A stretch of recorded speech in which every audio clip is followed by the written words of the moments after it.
Stephen Antalics, 77 Ridge. Let's just for a moment consider the term freedom of speech.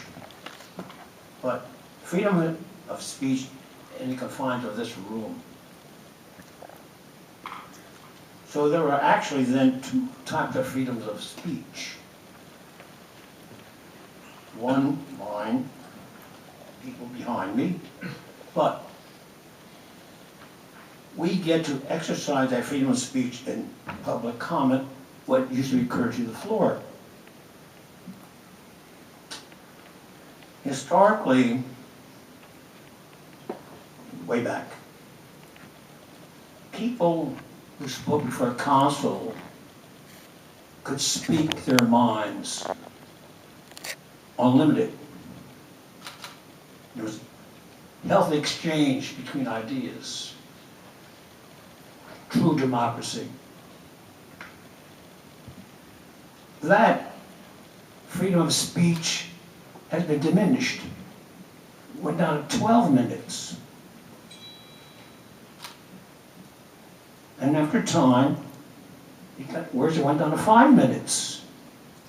With the installation of that stupid light up there telling you it's time to sit down.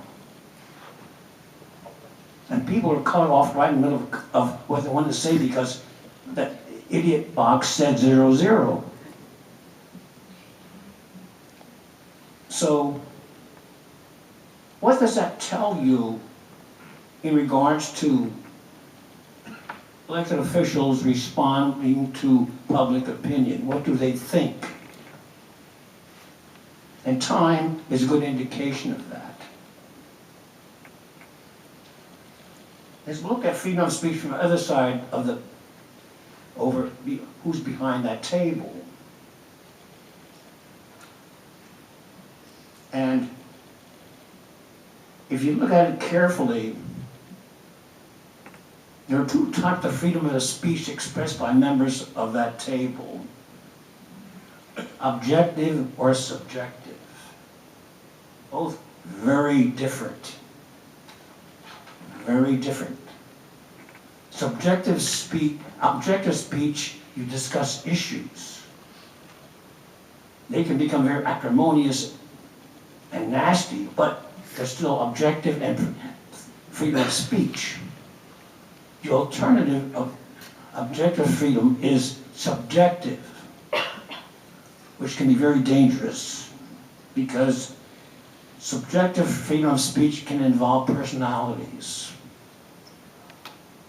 And this body suffered a tremendous deterioration in its image by the free allowance of subjective freedom of speech to allow members of council to attack one another. Unabated, creating a serious problem in terms of our opinion of them.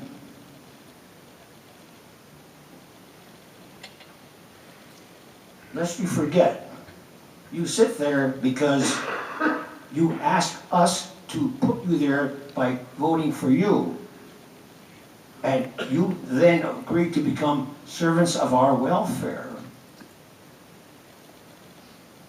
So, if you consider the welfare of council, then what needs to happen is strong, powerful control of subjective freedom of speech to prevent that kind of character assassination. It's happened.